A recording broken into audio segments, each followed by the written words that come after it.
కేసీదాస్ memorial charitable trust పెట్టి 12 సంవత్సరాలైంది. ఇన్ని సంవత్సరాలుగా మీరు ట్రస్ట్ కింద మీరు చేస్తున్న పనులు కార్యక్రమాలు ఏంటి అని అంటే ఏం చెప్తారు సార్? కేసీదాస్ ట్రస్ట్లో మొట్టమొదటి ప్రారంభం చేసింది ఎండాకాలంలో, వేసవిలో పాపం చాలామంది దాహార్తులు ఉంటారు. వీళ్ళకి దాహం తీర్చడానికి చలివేంద్రాల స్థాపన చేద్దాము అని నేను నా ధర్మపతితో ఒక మాట అన్నాను. చేస్తే బాగుంటుంది అని అంటే, చేస్తే బాగుంటుందండి అని, చేయండి అని. కానీ ఇందాక చెప్పాను చూసారా, మగవాళ్ళం రెండు చేయలేము ఒకటేసారి, ఒకటే చేయగలుగుతాం. చేద్దాం చేద్దాం చేద్దాం అనుకుంటూ ఆలస్యం చేస్తూ వస్తున్నాను నేను. ఒక సీజన్ అయిపోయింది, ఒక సమ్మర్ కూడా అయిపోయింది, రెండో సమ్మర్ వచ్చింది మళ్ళీ. అంటే అప్పుడు బిజినెస్లో కూడా చాలా బిజీగా ఉండేవాడిని, తిరిగేవాడిని నేను. అంటే ఇది ఒక రీజన్, ఎక్స్క్యూజ్ చెప్పుకోవడం అంతే. ఒకసారి ఇది ఎట్లా ప్రారంభమైంది చెప్తాను, అందుకని కేసీదాస్ ట్రస్ట్ ఎలా ప్రారంభమైంది అని. నేను బిజినెస్ ట్రిప్ మీద చైనా వెళ్ళాను. వెళ్తే నాకు తను మెసేజ్ పెట్టింది, ఇవాళ వాటర్ క్యాంప్ స్టార్ట్ చేసాం, కేసీదాస్ ట్రస్ట్ స్టార్ట్ అయిపోయింది అని. ఓహో. సో అలా వాటర్ క్యాంప్స్తో స్టార్ట్ అయిందమ్మా. అంటే ఉగాది నాడు ప్రారంభం చేసి జూన్ 10వ తారీఖు వరకు నడుపుతాం, 100 రోజులు. ప్రతి క్యాంపులో కనీసంగా 1,50,000 మంది ఆ నీరు తీసుకుంటారు సమ్మర్లో. అలాగా 12 క్యాంపులు నడుపుతాం ప్రతి సంవత్సరం, మంచినీళ్ళు ఇవ్వడం. అట్లా స్టార్ట్ అయింది అది. ఇక అక్కడి నుంచి జగద్గురువులు భారతీతీర్థ స్వామి వారు వారి ఆదేశం మేరకు సంధ్యావందనం అనేటువంటిది ఒక డైలీ పూజ రిచువల్. దానివల్ల మనస్సు కాస్త ప్రశాంతత ఏర్పడి ఆ రోజంతా ఆనందంగా ఉంటాడు మనిషి. అది చేయడానికి ఎవరు నేర్పించేవాళ్ళు లేరు, మీరు ఎందుకు చేయకూడదు అని వారంటే అది ప్రారంభం చేశాం, సంధ్యావందన అభ్యసన శిక్షణా సమితి అని. దాని ద్వారా సంధ్యావందనాలు నేర్పించటము, గాయత్రి జపయజ్ఞాలు చేయించటము అవి చేస్తుంటాం. ఆ తర్వాత మీరిందాక అన్నట్టుగా చాలామందిలో ఉన్నటువంటి అపోహ ఏంటంటే, సనాతన ధర్మము సరిగ్గా అర్థం చేసుకోక, సనాతనం అంటే మూఢనమ్మకానికి చాలా తేడా ఉందమ్మా. నమ్మకాలు కొన్ని అనుభవంతో చెప్తారు. ఇప్పుడు మన ఇంటి ఆచారం అంటాం, ఇంట్లో ఆచారాలు ఒక్కొక్క ఇంట్లో ఒక రకంగా ఉంటాయి ఆచారాలు. ఆ ఇంటి ఆచారం ఆ పెద్దలు అనుభవించి వాళ్ళ అనుభవం మీద వాళ్ళు చెప్పినటువంటి మాటలు అవి. అలా మహర్షులు మనకి ఇచ్చినటువంటి విషయాలు. సనాతన ధర్మం మీద సమాజంలో అపోహ ఉన్నది కాబట్టి దీన్ని కూడా తొలగించాలని సనాతన ధర్మం మీద ఒక ధర్మవారధి అనేటువంటి ఒక పత్రిక ప్రారంభం చేశాం. ఎలక్ట్రానిక్ మీడియంలోనే ఇస్తున్నాం, ప్రింట్ చేయట్లేదు. సభ్యులందరికీ వాటిలో ఉన్నటువంటి విశేషాలు ఏమిటి, విశిష్టతలు ఏమిటి, ఇటువంటి సందేహాలు ఉంటే వాటిని నివృత్తి చేయడం.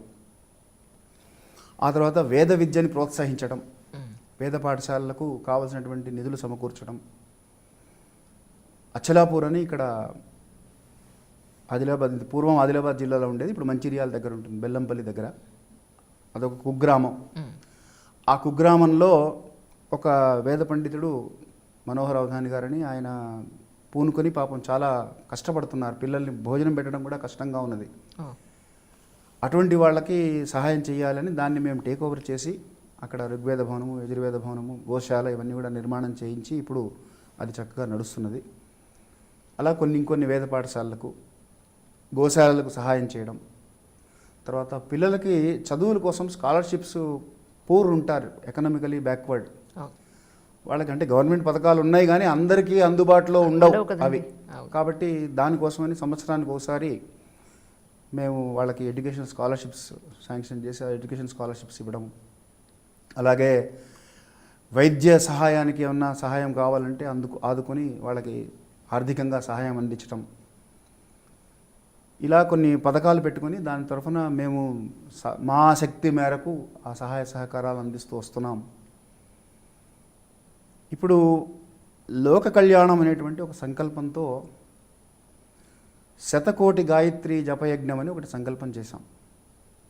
అంటే నా గాయత్ర్యా సమో మంత్ర నా మాతు పరదైవతం అంటుంది శాస్త్రం. తల్లిని మించిన దైవం లేదు, గాయత్రిని మించిన మంత్రం లేదు అని. ఇటువంటి గాయత్రి మంత్రాన్ని ఎవరైతే పారాయణ చేస్తారో దానివల్ల ఆ వైబ్రేషన్స్ మొత్తం యూనివర్సల్ ప్రొటెక్షన్ కోసమని. ఇప్పుడు ఉన్నటువంటి పరిస్థితి సమాజంలో ప్రతి వాళ్ళకి అన్నీ ఉన్నాయి కానీ దాంతోపాటు స్ట్రెస్ అనేది ఒకటి ఉంది. పూర్వం రోజుల్లో అది ఉండేది కాదు, ఆనందంగా గడిపేవారు. ఇప్పుడు అదొక్కటి దూరం అవుతున్నారు. ఫిజికల్ స్ట్రెస్, మెంటల్ స్ట్రెస్ దాంతో గడుపుతున్నారు. కాబట్టి అది లేకుండా ఉండాలి అంటే, విశ్వం బాగుండాలి అంటే విశ్వంలో ఉండేటువంటి మనుషులందరూ బాగుండాలి. ఆ సంకల్పంతో ఇప్పుడు మనం సభ్యులందరికీ చెప్పి వాళ్ళందరితో చేయిస్తున్నాం జపం. ఆ జపయజ్ఞం జరుగుతున్నాయి. అవి కూడా గత 10 సంవత్సరాలుగా విశేషంగా జరుగుతున్నాయి.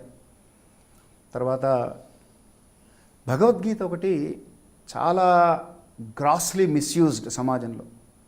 అంటే చనిపోయినప్పుడు మాత్రమే వినాలి అనేటువంటి ఒక దౌర్భాగ్యం, ఈ పదం వాడచ్చో లేదో నేను కానీ స్థితి సమాజంలో ఉన్నది. అవును, అది నిజం కాదు. నిజానికి భగవద్గీత ఒక్క అధ్యాయం 12వ అధ్యాయంలో ఒక్క శ్లోకం చెప్తాను. అద్వేష్టా సర్వభూతానాం మైత్రః కరుణ ఏవచ నిర్మమో నిరహంకారో సమదుఃఖ సుఖక్షమి సంతుష్ట సతతం యోగి దృఢాత్మ దృఢనిశ్చయ. ఈ శ్లోకం ఒకటి పట్టుకుంటే అమ్మా, అద్వేష్ట అంటే ఎవరిని ద్వేషించకు, డోంట్ హేట్ ఎనీబడి. ఇది పర్సనాలిటీకి ఉత్కృష్టమైనటువంటి గ్రంథం భగవద్గీత. ఎవరికి కావాలి పర్సనాలిటీ? టీనేజ్లో ఉన్న పిల్లలకి కావాలి. పర్సనాలిటీ బిల్డింగ్ అక్కడి నుంచి జరగాలి. జరిగితే సమాజం చక్కగా నిర్మించబడుతుంది. కానీ అది చనిపోయిన తర్వాత పెడితే అందరూ బాధలో ఉంటారు, దుఃఖంలో ఉంటారు, ఎవరు దాని గురించి ఆలోచించరు, వినరు.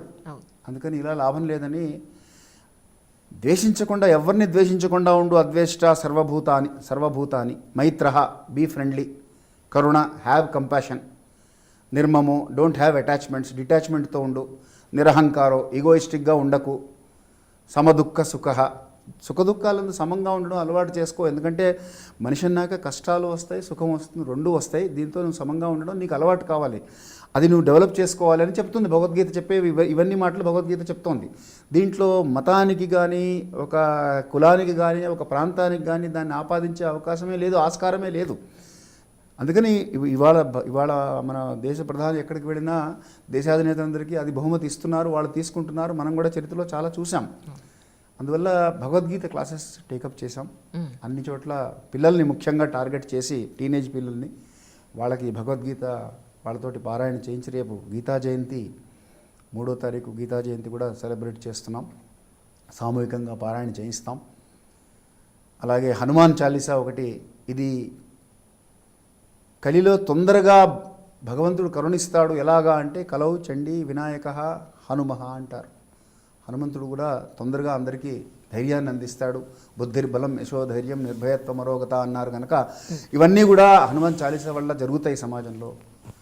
ఆరోగ్యంగా ఉంటే సమాజం, మనిషి ఆరోగ్యంగా ఉంటే సమాజం ఆరోగ్యంగా ఉంటుంది. సమాజం ఆరోగ్యం ఉంటే దేశం బాగుంటుంది, దేశం బాగుంటే విశ్వం బాగుంటుంది. ఇది లక్ష్యం అన్నమాట.